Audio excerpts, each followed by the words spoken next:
I'm a little bit worried about the technology, so I'll try and keep my distance from it, but hopefully it will go well. I'd just like to say thank you to Tess for her wonderful introduction and to the Development Policy Centre for providing me the opportunity to present on some of the research into women's economic empowerment that we've conducted in our program, which is the Enterprise Challenge Fund. So I may just introduce the Enterprise Challenge Fund a little. It's a private sector development program providing grants to companies. The ECF was designed as a 6-year program by the Australian government and funded by AusAid since 2007. So we are in that final year of the program. Grants of between $100,000 and $1.5 million were made available on a competitive basis to companies across 9 countries in Asia and the Pacific. Companies needed to at least match the grants with their own funds. They had to demonstrate that the activities would be commercially sustainable within 3 years, and they needed to have benefits, so clear pro-poor benefits. And for that, we're looking at economic benefits like employment, interaction on the supply chain, or access to goods and services for ordinary people. So over 3 bidding rounds, there were 24 grants awarded, and 21 of those successfully completed 3 years. Just over 2/3 of these were in the Pacific. Now, I'm also going to have Andrea's disclaimer, but it was really important to note from the outset the ECF was not a women's economic empowerment program, and there was no explicit objective either. So the focus really was on economic improvement for both men and women. So let's have a look at the Pacific. 16 of the grants, 2/3 were in the Pacific Islands. The key sectors were in agriculture, so supply chain development for export, and tourism improvement programs. This often involved creating new infrastructure or training programs with communities. I guess a note, and you probably will be seeing some of those numbers. So while only 4,590 of the beneficiaries were in the Pacific out of that 50,000, this really is due to the portfolio, that regional nature of the ECF. So the massive differences in the types of business and the populations in Asia. And for example, 2 projects in Asia had an outreach, a benefit outreach to over 40,000 people. So in this respect, a result of 4,500 in the Pacific is considered a really good result. But also of the income that was earned, quite a high percentage per person went to the Pacific. And that was really because companies were focusing on those higher income earning activities like employment and like being involved in the supply chain. So on supply chains, women were obviously a critical part on the supply chain, particularly in agriculture and tourism programs. However, it's clear that women and men play different roles in the results. So just a plug for our research. In 2012, we worked with 2 consultants, Kate Nethercott and Marianne Jago-Bassenthwaite, and we looked at how the private sector supported women's economic advancement. What did some of the examples from the ECF look like? And what are some of the lessons that can apply to other programs?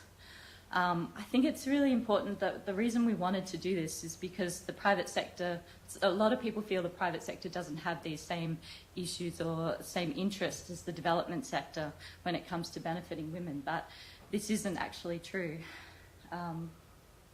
So I've just got a little slide about what ECF was doing in all of this. And there's a whole bunch of different activities we had in our contract around gender. But essentially the role of the ECF was to identify the right private sector business operators, those that had a social agenda and those that had a good proposal that were going to benefit people. And really to ensure that there was attention on those benefits when we conducted monitoring of the project. So, but much of the results is really because of the private sector's own initiative rather than any specific ECF contract requirement. So I'll skip through this and we'll have a look at some of the case studies from the monitoring program, because they're always a lot more interesting. So Volcanic Earth is the first example. It's a soap and beauty product manufacturer that had existing focus on women as customers. So they worked with a local company called Nuts and Oils and purchased a tamanu nut oil. And that supply chain involved both men and women. So the men were involved in processing the oil in the factory, as the work was quite physically intensive, and involved in collecting the nuts, whereas groups of women, up to 15 women, received the nuts in large consignments near the villages, and they worked in a communal area, often close to a church or a community area, to peel, clean, dry, sort, pack the nuts, and they were then recollected back to the factory. So this work was flexible in participation, and it allowed women to work close to their homes. They were also able to elect how much of the workload that they could handle, and how they could fit this around other roles and responsibilities. So we actually found that in a number of case studies, as well in Asia, that this was quite an important factor to improving working with women who have to juggle a lot of responsibilities in the household. The second example is in Fiji. Nature's Way operates a factory that heat treats fruits and vegetables for the export market. Women were employed in a majority of the office positions in the factory because the floor work was actually heavy and there was manual packing and grading.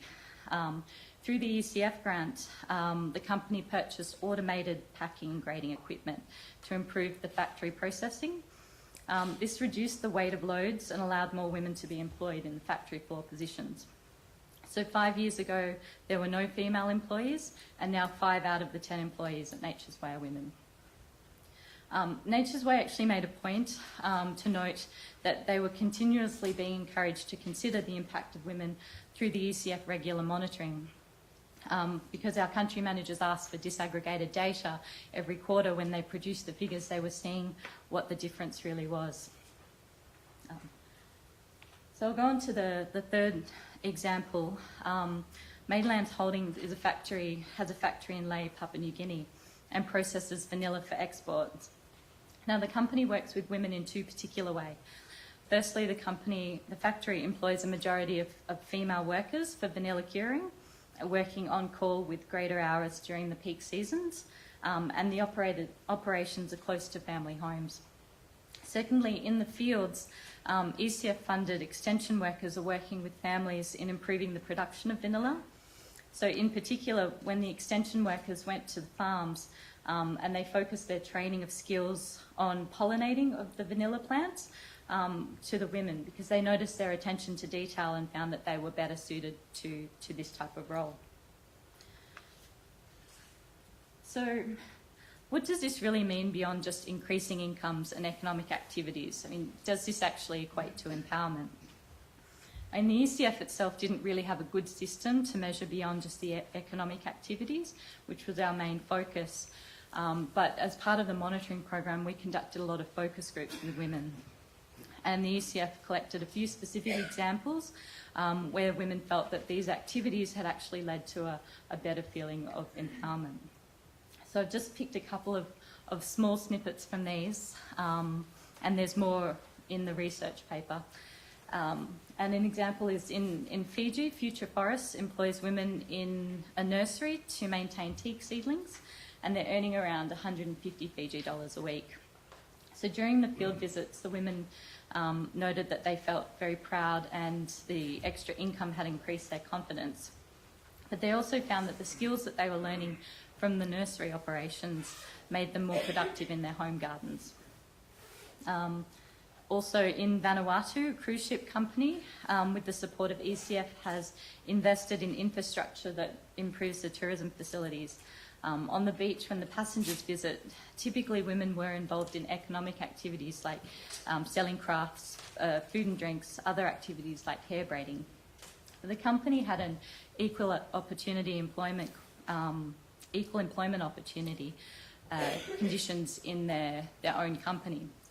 So when they went to train people in transit boat operations, so ferrying passengers between the shore and the ship, they made a point to train both 2 men and 2 women.